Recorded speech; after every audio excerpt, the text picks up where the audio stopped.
कोर्टात नेमकं काय घडलं तर ताई ताई म्हणून पीडितेचा विश्वास दत्ता गाडीनं संपादन केला असं तपास अधिकाऱ्यांनी सांगितलं। या आरोपीचे कपडे आणि मोबाईल दोन्ही जप्त करायचे, त्यामुळे त्याची कस्टडी आवश्यक आहे। आरोपीनं आणखी काही गुन्हे केलेत का याची चौकशी करायची आहे। सोबतच आरोपी अत्यंत सराईत गुन्हेगार असल्याचं तपास अधिकाऱ्यांनी कोर्टाला सांगितलं। तो मोबाईल बंद करून फिरत होता याची माहिती दिली गेली। फरार असताना आरोपीला कुणी कुणी मदत केली या संदर्भातही तपास करणार असल्याचं कोर्टात पोलिसांनी सांगितलं। दरम्यान आरोपीच्या वकिलांनी भलताच युक्तिवाद केला की आरोपीचा चेहरा टीव्हीवर दाखवला गेला। पोलिसांनी सोशल मीडिया ट्रायल केलं। ही मुलगी स्वतःहून बसमध्ये गेलेली होती। या दोघांच्या सहमतीने शारीरिक संबंध झाल्याचा अजब दावा आरोपीच्या वकिलांनी केला। तरुणीवरती आरोपीने अत्याचार केला नाही असाही युक्तिवाद आरोपीच्या वकिलांकडून करण्यात आला।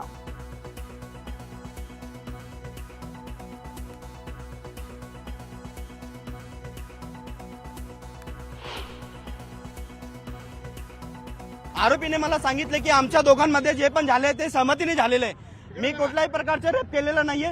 मी शारीरिक संबंध जे झालेले दोघांच्या मर्जीने झालेले आहे। मी तेच मेहरबान कोर्टाच्या निर्देशांना आणून दिले की सुप्रीम कोर्टाच्या गाईडलाईन जेव्हा दोन व्यक्ती आपल्या सहमतीने संबंध ठेवतात त्याला रेपच्या श्रेणीमध्ये आणता येत नाही। ही जी महिला आहे ती महिला स्वतःहून बसमध्ये गेली, नंतर हा गेला, दोघांच्या मध्ये सहमतीने झालेले संबंध आहेत, एवढेच मी कोर्टाला पटवून दिले।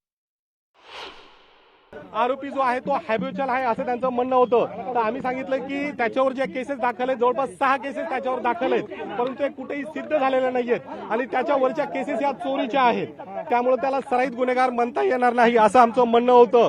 त्यांनी जी पीसी मागितली होती त्या पीसी मध्ये मेहरबान कोर्टाने 12 मार्च पर्यंत त्याला पीसी दिलेला आहे। जी वेळ होती घटनेची ती 5:45 म्हणजे दिवसाचीच होती। कुठेही फिर्यादीने पीडितेने आरडाओरडा केलेला नाही, लोकांना बोलवलेलं नाहीये आणि जे 2 वेळेस घटना नमूद करतायत तर त्यामध्ये तिला आरडाओरडा करत आला असता अशा प्रकारचं आम्ही आर्ग्युमेंट केलेली आहे।